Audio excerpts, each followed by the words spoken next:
নমস্কার বন্ধুরা, সবিতা কিচেনে সবাইকে স্বাগত।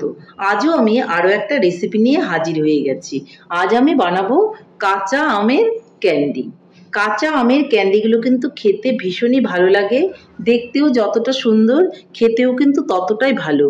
আপনারা আমার রেসিপিটা ফলো করে বাড়িতে এইভাবে কাঁচা আমের ক্যান্ডি বানিয়ে ফেলুন, দেখবেন আপনাদেরও খেতে কিন্তু ভীষণই ভালো লাগবে।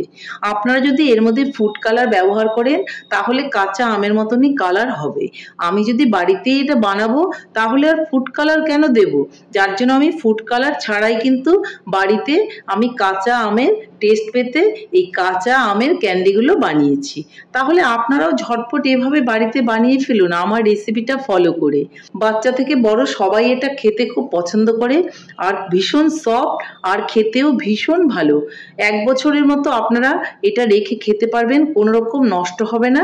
এটা ফ্রিজে রাখারও কোনো প্রয়োজন নেই। একটা কাচের বইয়ের মধ্যে রেখে ভালো করে মুখটা আটকে রাখলে কিন্তু এই ক্যান্ডিগুলো খুবই ভালো থাকবে। তাহলে আর বেশি দেরি না করে আমি এই ক্যান্ডিগুলো কি করে বানালাম সেটাই দেখে নেওয়া যাক। কাঁচা আমের ক্যান্ডি বানানোর জন্য প্রথমে আমি কাঁচা আম নিয়ে নিয়েছি। দেখুন আমগুলোকে আমি খুব ভালো করে ধুয়ে নিয়ে নিয়েছি। এখন আমি আমের চোচাগুলো ছাড়িয়ে নেব। একটা পিলার নিয়ে নিয়েছি, আর পিলার দিয়ে আমি চোচাগুলোকে ছাড়িয়ে নিচ্ছি। আপনারা আপনাদের সুবিধা মতো বটি দিয়েও কিন্তু আপনারা এটা ছাড়িয়ে নিতে পারেন। আমি একটা পিলার দিয়ে ছাড়িয়ে নিচ্ছি। পিলার দিয়ে পুরো আমটা ছাড়িয়ে নিয়ে আমি বোটার দিকটা কেটে বাদ দিয়ে দেব। বোটার দিকটা ছাড়িয়ে নিয়েছি। এভাবে আমি আরো দুটো আমও কিন্তু ছাড়িয়ে নেব। 3টে আমি দেখুন আমি ছাড়িয়ে নিয়েছি। এখন আমি চোচাগুলোকে ফেলে পরিষ্কার করে নিয়ে নেব। আমি একটা বোর্ড নিয়ে নিয়েছি, আর আমগুলো কিন্তু নিয়ে নিয়েছি, আর নিয়ে নিয়েছি একটা ছুরি। আমগুলোকে আমি এখন টুকরো করে নেব। প্লেটটাকে আমি সরিয়ে নিচ্ছি, আর আমটাকে নিয়ে নিচ্ছি। আমটাকে আমি টুকরো করে নেব, মাঝখান থেকে আমি টুকরো করে নিচ্ছি।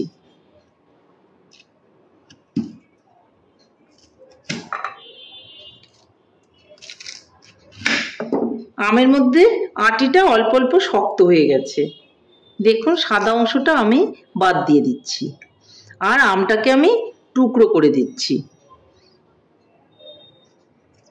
এইভাবে টুকরো করে দিচ্ছি। একটু মোটা করেই আমি টুকরোটা করলাম, কারণ শুকিয়ে গেলে পরে কিন্তু এটা সরু হয়ে যাবে।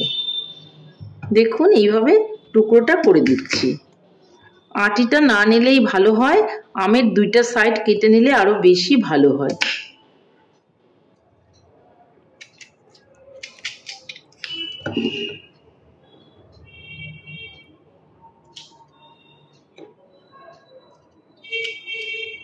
দেখুন আমগুলোকে আমি এইভাবে কেটে নিলাম। আটিটা অল্প অল্প শক্ত হয়ে গেছে। যেই আটিটা শক্ত হয়ে যাবে সেটাকে আমি এইভাবে কেটে বাদ দিয়ে দেব। আটিটা না থাকলে কিন্তু বেশি ভালো হবে। এইভাবে করে সবগুলোর আটি আমি ছাড়িয়ে নেব। তাহলে আরো বাদবাকি 2টো আমও কিন্তু আমি এইভাবে একইভাবে কেটে নিচ্ছি।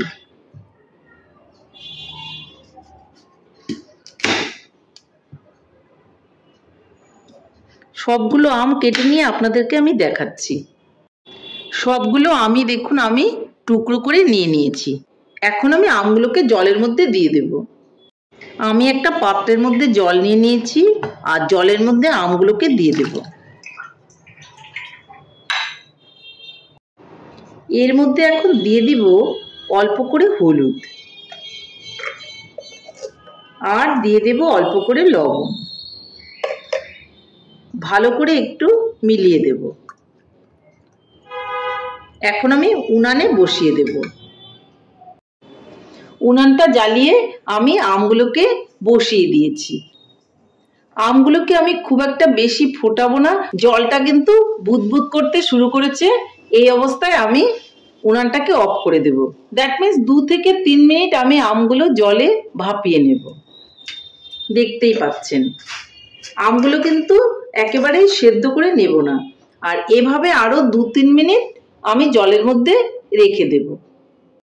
2-3 মিনিট হয়ে গেছে। এখন আমি এইটা ছেঁকে নেব। দেখুন আমগুলোকে আমি একটা ঝুড়ির মধ্যে ছেঁকে নিয়ে নিয়েছি। এই গরম অবস্থায় আমি ঝুড়ি থেকে একটা পাত্রের মধ্যে আমগুলোকে নিয়ে নেব। আমি একটা পাত্রের মধ্যে আমগুলোকে কিন্তু ঢেলে নিয়ে নিয়েছি। এখন আমি আমের মধ্যে দিয়ে দিব কিছুটা চিনি। আমটা কিন্তু গরম থাকা অবস্থায় চিনিটা দিয়ে দিতে হবে। এইভাবে একটু ঝাঁকিয়ে নেব। ব্যাস, আমার কাজ শেষ। এখন একটা ঢাকা দিয়ে আমি চিনিটা গলা অবধি রেখে দেব। বন্ধুরা, আমি কিন্তু 3 ঘন্টা বাদে ফিরে এলাম। আর আমগুলো দেখুন, চিনি দিয়ে যে ভিজিয়ে রেখেছিলাম সেগুলো চিনিগুলো কিন্তু সবই গলে গেছে। আর আমগুলো কিরকম জলের মধ্যে ভিজে আছে। তো এখন আমি এখান থেকে আমগুলোকে রোদে দেওয়ার ব্যবস্থা করব। যার জন্য এটাকে একটু সরিয়ে নিচ্ছি। আর একটা আমি থালা নিয়ে নেব। আর থালার মধ্যে আমি তেল মেখে নেব। থালার মধ্যে আমি একটু সাদা তেল মেখে দিলাম। এখানে থালাটা নিয়ে নেব। আর দেখুন আমের টুকরোগুলো এইভাবে আমি জল থেকে তুলে নেব। দ্যাট মিন্স চিনির জল থেকে তুলে নেব। দেখুন, তাহলে সবগুলো আমি এইভাবে তুলে নিচ্ছি।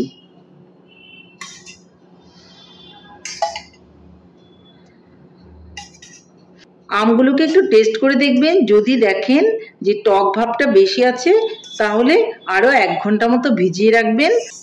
তাতে কোনো রকম অসুবিধে হবে না।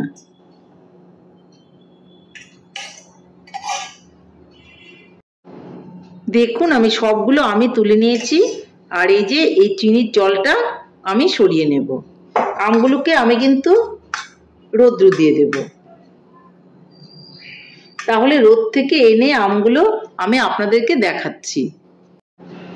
আমগুলোকে আমি রোদ থেকে নিয়ে এসেছি। দেখুন, আমটাকে আমি 2টো রোদ্র দিয়েছি, তাতেই কিন্তু এত সুন্দর হয়েছে। আমগুলোকে এখন আমি একসঙ্গে জড়ো করে নেব। দেখুন কত সুন্দর হয়েছে, একদম সফট আর নরম, খেতেও ভীষণ ভালো। সারা বছর ভরে এটা রেখে দেবেন বানিয়ে, দেখবেন খেতে ভীষণই ভালো লাগবে। আমি এইভাবে এক জায়গায় একটু জমা করে নিচ্ছি। তারপর এর মধ্যে আমাকে দিতে হবে একটু চিনির গুঁড়ো। চিনি আমি গুঁড়ো করে রেখেছিলাম, সেটা আমি কিছুটা নিয়ে নেব। আর এইভাবে উপর থেকে দিয়ে দেব। উপর থেকে দিয়ে এইভাবে আমি মেখে দেব। এতে কিন্তু এই যে ম্যাঙ্গো ক্যান্ডিগুলো বা আমের ক্যান্ডিগুলো অনেক দিন পর্যন্ত ভালো থাকবে। আর দেখতেও কিন্তু খুবই সুন্দর লাগবে। আর খেতেও ভীষণ ভালো লাগবে। তাহলে আপনারা ঝটপট এভাবে আমের ক্যান্ডিগুলো বানিয়ে ফেলুন। বন্ধুরা, আমার রেসিপিটা কেমন হয়েছে? আমার রেসিপিটা যদি আপনাদের ভালো লাগে তাহলে লাইক, শেয়ার, কমেন্ট করতে ভুলবেন না। আর আপনি যদি আমার চ্যানেলের নতুন বন্ধু হয়ে থাকেন তাহলে চ্যানেলটা সাবস্ক্রাইব করার অনুরোধ রইল। পাশে থাকা বেল আইকনটি প্রেস করে রাখুন আমার নিত্য নতুন রেসিপির আপডেট পেতে। তাহলে আর দেরি কেন, ঝটপট এভাবে বানিয়ে ফেলুন কাঁচা আমের ক্যান্ডি। আর বছর ভরে রেখে খান, দেখবেন আপনাদেরও ভীষণই ভালো লাগবে। বাচ্চা থেকে বড় সবাই কিন্তু এই আমের ক্যান্ডিগুলো খেতে খুবই পছন্দ করে। তাহলে আর বেশি দেরি না করে আপনিও বাড়িতে ঝটপট বানিয়ে ফেলুন আর সবাই মিলে খান, খেয়ে বলুন কেমন হয়েছে। নমস্কার, ভালো থাকবেন, সুস্থ থাকবেন। আবার দেখা হবে আরও একটি রেসিপির সঙ্গে।